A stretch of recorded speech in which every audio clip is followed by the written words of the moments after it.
दोस्तों नमस्कार, मैं राजकुमार मौर्य प्रखर इंडिया यूट्यूब मंच पे आपका स्वागत है। 2024 के लोकसभा चुनाव को लेकर हमारे पास आंकड़ा आ चुका है। 2024 के लोकसभा चुनाव में 543 लोकसभा सीटों में इंडिया गठबंधन को कितनी सीट, एनडीए गठबंधन को कितनी सीट मिलने जा रही है, आपको इस वीडियो के माध्यम से दिखाने जा रहे हैं। वहीं पर आप देख रहे होंगे एनडीए गठबंधन की तरफ से यह दावा किया जा रहा है कि अब की बार 400 पार। जहां तक 400 पार की बात है तो 400 जो सीटें हैं, पूरे देश में 400 सीट लाना कोई आसान बात नहीं होती है। हालांकि एनडीए की तरफ से बड़े बड़े नेता दावा जो कर रहे हैं 400 पार का, अब धीरे धीरे उस दावे में कहीं ना कहीं सच्चाई नजर नहीं आ रही है अब। लेकिन इंडिया गठबंधन के नेता ये कह रहे हैं कि हम अपनी सरकार बना रहे हैं। वहीं पर एक सट्टा बाजार का ओपिनियन पोल आ चुका है, किस पार्टी को कितनी सीटें दे रहा है। हम आपको एक एक सीट वाइज, एक एक राज्य वाइज हम आपको बताने जा रहे हैं। आपके सामने जो आंकड़ा दिख रहा है आप देख सकते हैं, मध्य प्रदेश में 29 लोकसभा की सीटें हैं। पिछली बार 2019 में जब चुनाव हुआ था तब यहां पर 29 में 28 बीजेपी जीती थी। लेकिन मध्य प्रदेश का जो आंकड़ा निकल के आ रहा है, मध्य प्रदेश में बीजेपी को झटका लग रहा है।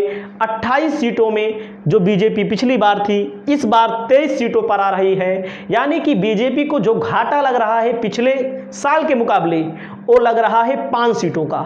लेकिन नुकसान जो हो रहा है 6 सीटों का नुकसान हो रहा है। यानी कि मध्य प्रदेश में इस आंकड़े के अनुसार, और ये जो आंकड़ा है, बहुत सारे लोग ये बोलेंगे फर्जी आंकड़ा है, बहुत सारे लोग ये बोलेंगे कि बीजेपी 400 पार तो आएगी ही। भैया तब की बार 29 जीत गई थी, 28 जीत गई थी। हर बार 29-28 कोई भी पार्टी हो, दोबारा लाना आसान बात नहीं होती है। अगर आप सच्चे व्यक्ति हैं, आप किसी भी पार्टी की विचारधारा के होंगे, तो आपको भी लगना चाहिए कि हर पार्टी का नुकसान कहीं ना कहीं होता है किन्हीं ना किन्हीं सीटों पर। तो यहां पर 6 सीटों का जो है घाटा है, नुकसान है 5 सीटों का।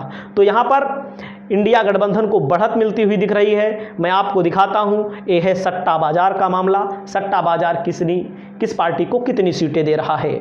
वहीं पर अगर हम चलते हैं, अगला राज्य है हमारा, इसको फलोदी सट्टा बाजार का नाम दिया गया है। देश नीति का ओपिनियन पोल आया है। तो यहाँ पर कर्नाटका जो सबसे बड़ा राज्य माना जाता है। दक्षिण में आप जाएंगे, तमिलनाडु है, तमिलनाडु के बगल में ही आसाम है, केरल है, केरल है जहां 20 सीटें आती हैं। तमिलनाडु में 39 सीटें आती हैं। उसी के बगल में कर्नाटका है। कर्नाटका में 28 सीटों में बीजेपी पिछली बार 26 सीटें जीत गई थी। और अब की बार 2024 में जो आंकड़ा निकल के आ रहा है, बीजेपी का घाटा यहां पर बताया जा रहा है। चाहे जो पोल हो, चाहे किसी भी टेलीविजन का आपने देखा होगा, सभी ने बताया है कि यहां पर कर्नाटका में नुकसान दिखाई दे रहा है। आपकी जो भी राय हो, आप अपनी राय जरूर बताइएगा। तो आपको मैं यहां पर स्पष्ट तरीके से एक एक राज्यों का बता रहा हूं। 11 सीटों पर बीजेपी, इंडिया गठबंधन 14 सीटें, अदर को यहां पर 3 सीटें दी जा रही हैं। असली नतीजे 4 जून को आएंगे। अगले राज्य पर चलते हैं, केरल में 20 सीटें हैं। केरल में बीजेपी शून्य है, शून्य ही रहेगी। पिछली बार भी बीजेपी का कोई प्रभाव नहीं था, लेकिन इस बार भी बीजेपी का कोई प्रभाव नहीं रहेगा। वैसे भी आपको पता है दक्षिण के राज्यों में बीजेपी कर्नाटक में तो मजबूत रहती है, लेकिन कर्नाटक के बगल केरल और तमिलनाडु में बीजेपी का कोई बहुत ज़्यादा प्रभाव नहीं रहता है। तो आप समझ सकते हैं केरल में बीजेपी शून्य है। वहीं पर आपको ले चलते हैं अगले आंकड़े की ओर। अगले आंकड़े में मैं आपको दिखाना चाहता हूँ, देखते चलिए। राजस्थान में 25 लोकसभा की सीटें हैं। पिछली बार बीजेपी ने 25 की 25 जीत ली थी। अब इस बार 25 की 25 लोकसभा सीट जीतना नामुमकिन है, नामुमकिन है 25 की 25 जीतना। आप चाहे गोदी मीडिया का सर्वे देखे होंगे, चाहे आप विपक्ष वाला सर्वे देखे होंगे, वो सब सर्वे यही बता रहे हैं कि बीजेपी को नुकसान हो रहा है। इस सट्टा बाजार के मुताबिक इंडिया गठबंधन को 9, अदर को 1, बीजेपी को 15 सीटें यहां पर मिल रही हैं। तो आप देख सकते हैं बीजेपी को यहां पर 10 सीटों का नुकसान बताया गया है। वहीं पर अगर हम बात करते हैं, हिमाचल प्रदेश में 4 लोकसभा की सीटें हैं। 4 लोकसभा की सीटों में बीजेपी को 4 पे 4 सफलता पिछली बार मिली थी, इस बार 3 पर मिलेगी। 1 सीट बीजेपी गंवा सकती है। हालांकि कुछ पोल ये भी बता रहे हैं कि बीजेपी 2 भी सीट गंवा सकती है। मैं एक बात स्पष्ट कर दूं, पिछले साल यानी पिछली बार जो चुनाव हुआ था 2019 में, वह आंकड़ा बीजेपी दोहराने नहीं जा रही है, उससे बहुत नीचे जा रही है। रिजल्ट आएगा तो मैं आपको स्पष्ट बता दूंगा, रिजल्ट आएगा आप देख लेंगे। लक्षद्वीप की एक सीट है, लक्षद्वीप की एक सीट इंडिया गठबंधन के खाते में जा रही है, तो ये आप देख सकते हैं। झारखंड में 14 सीटें हैं, बीजेपी को 6, इंडिया गठबंधन को 5, अदर को यहां पर 6 सीटें मिल रही हैं। झारखंड के मुख्यमंत्री हेमंत सोरेन को कहीं ना कहीं मामले में फंसा करके जेल में डाल दिया गया है, तो आप समझ सकते हैं। वहीं पर अगला मैं बताता हूं, असम में 14 लोकसभा की सीटें हैं। बीजेपी पिछली बार 9 जीती थी, इस बार केवल 8 जीतेगी। एक सीट का घाटा बीजेपी को हो रहा है, और यहां पर इंडिया गठबंधन के खाते में एक, अदर भी इंडिया गठबंधन के साथ ही माना जाएगा। यहां पर ये भी ध्यान दीजिएगा असम में। वहीं पर अगला मैं बताता हूं आपको, सिक्किम में एक सीट है, वही एक सीट बीजेपी के खाते में जा रही है। और वहीं पर अगला राज्य आता है तमिलनाडु के बगल पुडुचेरी है।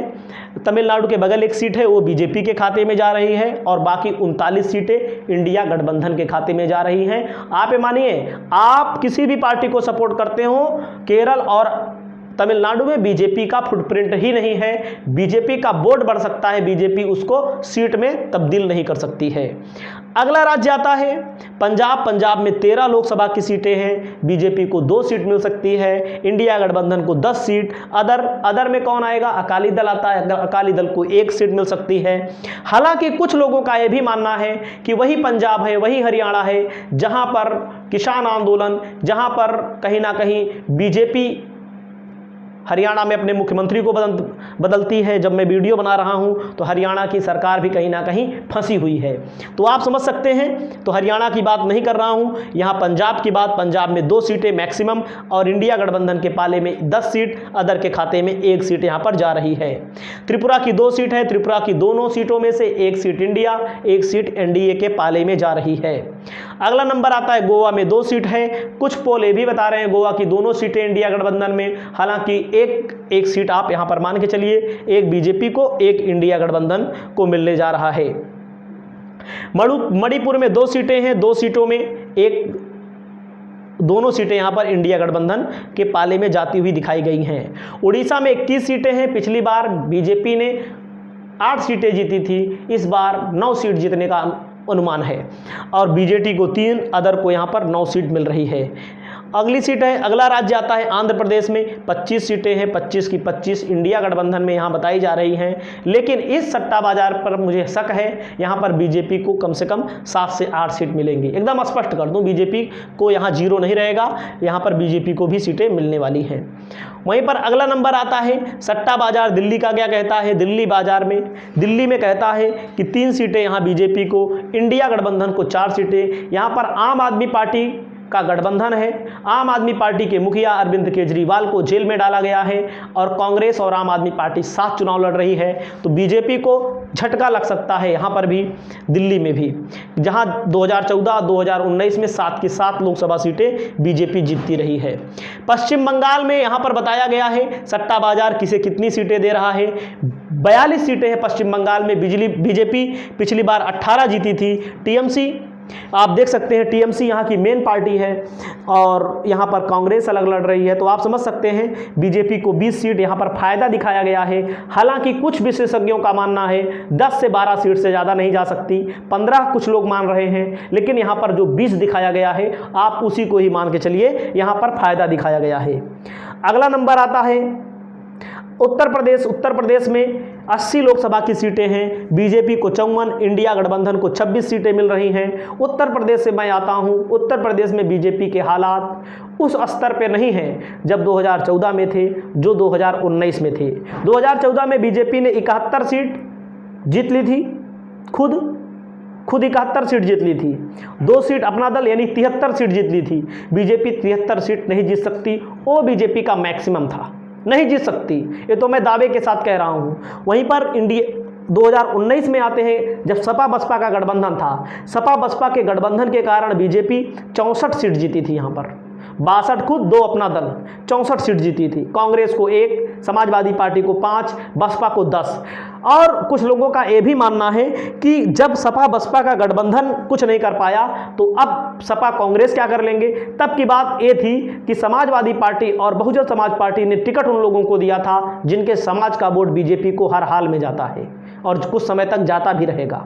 तो कहीं ना कहीं टिकट बंटवारे में भी गलती हुई थी। सामाजिक समीकरण ये लोग ठीक से तय नहीं कर पाए थे। इन लोगों ने सोचा था गठबंधन हो रहा है, वो गठबंधन जमीन पर दिखाई नहीं दिया, ऊपर ही ऊपर उड़ गया। और अगली सीट में बात करता हूं, अंडमान निकोबार की 1 सीट बीजेपी के पाले में जा रही है। यहां पर आप समझ सकते हैं। आगे आता है चंडीगढ़ की 1 सीट है जहां पर इंडिया गठबंधन ही जीतेगा। यहां पर आपको पता है चंडीगढ़ में जो मामला हुआ था, चंडीगढ़ में लोकतंत्र की हत्या दिन दिहाड़े कर दी गई थी। और आप अगला राज्य देखेंगे, यहां पर जम्मू कश्मीर में 5 लोकसभा की सीटें हैं, 5 की 5 इंडिया गठबंधन के पाले में जाती हुई दिख रही हैं। छत्तीसगढ़ में 11 लोकसभा की सीटें हैं। छत्तीसगढ़ में बीजेपी को 7, इंडिया गठबंधन को 4। बीजेपी यहाँ पर कहीं ना कहीं लूज हो रही है। उसके अलावा छत्तीसगढ़ में कांग्रेस बहुत मजबूत है आज भी। उसके अलावा आप आ जाइए यहाँ पर महाराष्ट्र में 48 लोकसभा की सीटें हैं, इंडिया गठबंधन 35, अन्य को यहाँ पर 3, अन्य में AIM भी रहेगा और उनकी पार्टी है प्रकाश अंबेडकर की पार्टी भी है, उनको भी 1 सीट मिल सकती है। बीजेपी को 10 यहाँ बताई जा रही हैं। अन्य बीजेपी को मैं 10 नहीं मानता हूँ, वैसे मैं व्यक्तिगत तौर पर बीजेपी का कम से कम 15-20 हो सकता है, 15 से कम नहीं रहेगा, हमारा खुद का जो मानना है, एकदम साफ कर दूँ उसमें कोई। और दादर नगर हवेली की 2 सीटें बीजेपी के खाते में जा रही हैं। और वहीं पर अगर हम देखें, दिल्ली मैंने दोबारा एक बार आपको दिखाया ही है, वहीं पर लक्षद्वीप मैंने आपको एक बार दिखाया ही है 1 सीट, और पुडुचेरी की 1 सीट बीजेपी के अदर के खाते में जा रही है। अगला नंबर आता है बीजेपी को 214 से 220 सीटें मिलती हुई दिखाई दे रही हैं। हालांकि इसमें गुजरात नहीं मिला अभी। गुजरात का आंकड़ा में प्रिंट करने के लिए भूल गया था, इसमें प्रिंट करने के लिए इसी में गुजरात भी शामिल है, लेकिन गुजरात में 26 है। बीजेपी 26 इस बार नहीं जीतेगी, बीजेपी की 2-3 सीटें कम होंगी, वो तय है। बीजेपी मैक्सिमम अगर आप करते हैं 214 से 220, हम इसको 230 पर ले जाते हैं, 235 पर ले जाते हैं। और यहाँ पर इंडिया गठबंधन लगभग 280 सीट, 285 सीट आराम से निकाल सकता है। आपकी जो भी राय हो आप अपनी राय बताइए। इस वीडियो में इतना ही। नमस्कार, जय हिंद, जय भारत।